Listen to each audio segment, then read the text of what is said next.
পুরাতন মালদার বলরামপুর এবং রতুয়া 2 নম্বর ব্লকে পীরগঞ্জের মাঝ বরাবর বয়ে চলা মহানন্দা নদীতে কংক্রিট ব্রিজের দাবিতে 4 দিন ধরে চলছে জোরদার আন্দোলন। বৃহস্পতিবার এই আন্দোলনের চতুর্থ দিনে খেয়াঘাট টেন্ডারে অংশগ্রহণকারী ব্যক্তির বাড়ি ঘেরাও করে পথ অবরোধ করে পুলিশকে আটকে রেখে তুমুল বিক্ষোভ দেখালেন বলরামপুর, পীরগঞ্জ সহ আশেপাশের কয়েকটি গ্রামের বাসিন্দারা। আমরা এই পীরগঞ্জ বলরামপুর মাঝখান দিয়ে যে নদী বয়ে গেছে, এই নদীর উপরে আমরা ব্রিজ চাই। এই ব্রিজের জন্য আমরা 5 বছর ধরে আন্দোলন করছি। ব্রিজ হচ্ছে না, এখানে আমাদের ছেলেমেয়েরা সুবিধা পাচ্ছে না পড়াশোনার, এখানে আমাদের মা বোনেরা ডাক্তারের কাছে যেতে পারছে না, আমাদের অনেক রকম সমস্যা হয়, আমাদের স্বামীরা ব্যবসা করতে যেতে পারছে না ঠিক মতো। অসুস্থ হয়ে গেলে কি করেন? অসুস্থ হয়ে গেলে ঠিকভাবে ডাক্তারের কাছে সময় মতো পৌঁছাতে পারি না, এর জন্য আমাদের অনেক রকম অসুবিধা হয়। কতগুলো গ্রাম রয়েছে এই সমস্যায় ভুগছে? এই সমস্যা তো বলা হয়েছিল ব্রিজ করে দিবে, মন্ত্রীরাও তো এসেছিল। দীর্ঘদিন দিয়ে ভরসা দিয়ে রেখেছেন যে এই ব্রিজ হয়ে যাবে 2 মাসে 3 মাসে, আমরা ওই আশাতে ভেসে বেড়াচ্ছি।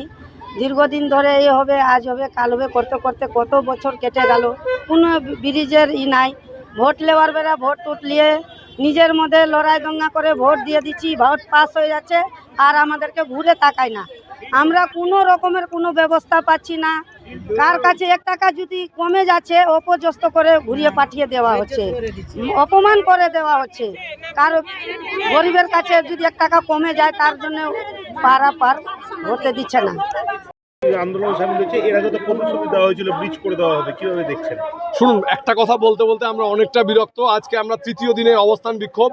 আমাদের আজকের আন্দোলন কিছুটা রূপরেখা আমাদের পরিবর্তন হয়েছিল। আজকে আমাদের আন্দোলনটা ছিল, আমরা এলাকার সর্বস্তরের নাগরিক আবেদন জানিয়েছিলাম, যারা ঘাট ডাকে অংশগ্রহণ করেন তাদের কাছে অনুরোধ করেছিলাম আপনারা ঘাট ডাকে কেউ অংশগ্রহণ করবেন না।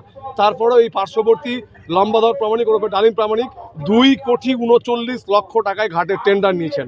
আমরা তার বাড়ি ঘেরাও করেছিলাম, তাই তিনি প্রতিশ্রুতি দিলেন যে না, আমি জেলা পরিষদে টাকা জমা করব না এবং আমি ঘাটে বসবো না, সম্পূর্ণ বিনামূল্যে পাবলিক ঘাটে পারাপার হবে। এবং তারপরেই আমরা যেহেতু 3 দিন ধরে আমরা এখানে বসে রয়েছি, পাশেই বলরামপুর ঘাটে প্রশাসন কোনো দৃষ্টি আকর্ষণ করছেন না, যার কারণে এখানে প্রশাসনিক আধিকারিক যারা এসেছিলেন, ওরমালদা থানার কয়েকজন এসআই এবং কয়েকজন সিভিক এসছেন, তাদের সহ তাদের গাড়ি আমরা আটক করে রেখেছি। আমাদের দাবি একটাই, আমাদের উদ্দেশ্য একটাই, আমাদের লক্ষ্য একটাই, যতক্ষণ না পর্যন্ত ডিএমএসএ লিখিত প্রতিশ্রুতি দেবেন ততক্ষণ পর্যন্ত আমাদের আন্দোলন।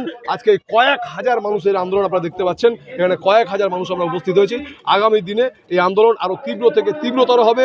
এখন আমরা শুধুমাত্র এই গ্রামের রাস্তা অবরোধ করেছি, মাধ্যমিক পরীক্ষা শেষ হলেই আমরা পীরগঞ্জে অবরোধ করব, আমরা 1 লাখিতে রেল অবরোধ করব এবং এই 8 মাইলে NH অবরোধ করব। আমরা সব রকম এটা আমাদের সরকার দেখছে কিভাবে করা যায়। আমি আশা করব জেলা সমর্থা এই সমস্ত তথ্য তুলে দেবেন। আর সবথেকে বড় কথা, ওখানে তো এমপি বিজেপির আছে, তিনিও তো এটা দিল্লি থেকে মুভ করতে গিয়ে স্পেশাল গ্র্যান্ড আনতে পারেন, বা তারও টাকা আছে, আনতে পারেন, এটা তিনি করছেন না কেন? আমরা বারে বারে দেখি যখন পঞ্চায়েত ভোট আসে, লোকসভা ভোট আসে, রাজ্যের মন্ত্রীরা যায়, মালদা জেলার মন্ত্রীরা যায়, গিয়ে বিভিন্ন প্রতিশ্রুতি দেয়। পাকা সেতুর দাবি এই জায়গাটায় অন্তত পক্ষে 10 বার আমরা শুনলাম, কিন্তু প্রতিশ্রুতির মতো কোনো কাজ হয়নি। এখন দেখলাম জেলা পরিষদ একটা টেন্ডার করেছে সেই কাঁচা সেতুটাকে আবার রিপেয়ার করার জন্য। স্বাভাবিকভাবে মানুষের ক্ষোভ হয়েছে, মানুষ রাস্তায় নেমেছে, কারণ এখানে প্রশাসনকে জানিয়ে কোনো কিছু হয় না, জেলা পরিষদকে জানিয়ে কিছু হয় না, পঞ্চায়েত সমিতি গ্রাম পঞ্চায়েতকে জানিয়ে মানুষ কোনো সদুত্তর পায় না। স্বাভাবিকভাবে মানুষকে গণতান্ত্রিকভাবে আন্দোলনে নামতে হয়েছে, মানুষ পথ অবরোধ করেছে এবং আমরাও এই বিষয় নিয়ে ডিস্ট্রিক্ট অ্যাডমিনিস্ট্রেশনের কথা বলব।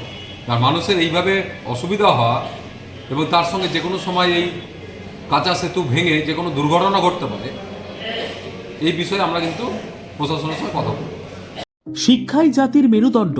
ছোট ছোট শিশুদের প্রাথমিক শিক্ষা পরিপূর্ণ না হলে আগামীতে সেই শিশুরা সঠিক পথে চলতে গিয়ে হোঁচট খায়। শিশুদের এই শিক্ষার প্রয়োজনীয়তাকে সামনে রেখেই গত 1 বছর ধরে পরিষেবা দিয়ে চলেছে জিনিয়াস এডুকেয়ার একাডেমি। শিশুদের অত্যাধুনিক শিক্ষায় শিক্ষিত করে তোলার একমাত্র বিশ্বস্ত প্রতিষ্ঠান এই একাডেমি।